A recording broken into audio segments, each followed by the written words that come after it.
Hey everyone, I want to welcome you all for being here. So I want to just go over a couple themes in surplus funds and how to get successful, not only in surplus funds, but in business and getting people to be able to follow up and get return phone calls. So today, and as I get people coming in, and I normally don't do these live chats, so this is very new to me. So super excited to be here.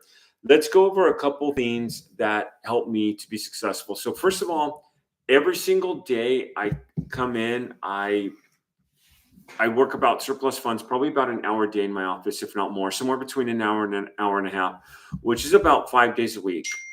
In those 5 days a week, I'll go ahead and I'll structure my day, and I'm doing this very impromptu, and I'm not used to doing this, so I apologize. I'll be more focused. That text kind of threw me out there. So, and what I mean by that is I come in and I'm looking at leads, and I'll work new leads, and then I follow up with old leads. One of my favorite books that's in the shelf behind me that I've gone through is called 4 Hour Work Week by Tim Ferriss. And there's a lot of great books out there. This book is absolutely incredible. And in there, he mentions that when he cold called, he would have to take a list, he'd have to be consistent, and he would have to follow up with it at least 4 to 12 times. So I'll take a list of 30. And what I do is I'll maybe call them all between 2 to 3 days, and I'll be very specific and very much to my niche. So if you don't know what I do, I work a lot with unclaimed money. So when I'm talking to someone or I'm working with someone, I'll say something to the degree of, "Hi, this is David Church. I'm calling in regards to the Chase Bank account at 123 Main Street. I want to let you know this account's gone dormant. Please call me regarding this." I say their name, I say the nature of the call.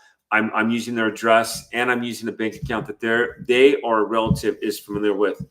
That right there is going to get people's attention when you're leaving the call. I used to just call people and say, "Hey, you have money," and that's kind of a horrible way because it's like, and I had to really learn that script. And then the second thing I've learned in this is, so if you're thinking about working, in this case, it's the unclaimed funds business. Number one is I challenge you to learn your foundation. And when I say foundation, you want to learn your business. So like you're working mortgage overages in the state of Texas. What county are you going to work? What are the rules and regulations of that county? What are you going to say if you get a hold of a client? How are you going to get that list? You want to get your foundation down, and you want to know what you're working. One of my first deals that I got, it was absolutely incredible. I still have this check in my office. I showed a lot of my trainings. I called a lady.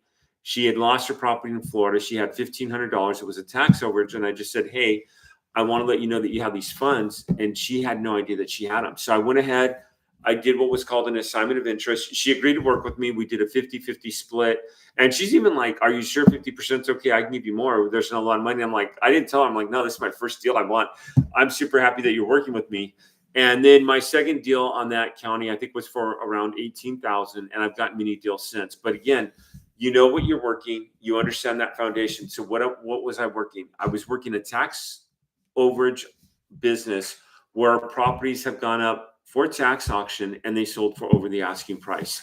Now, one of the questions I always get is it possible that they can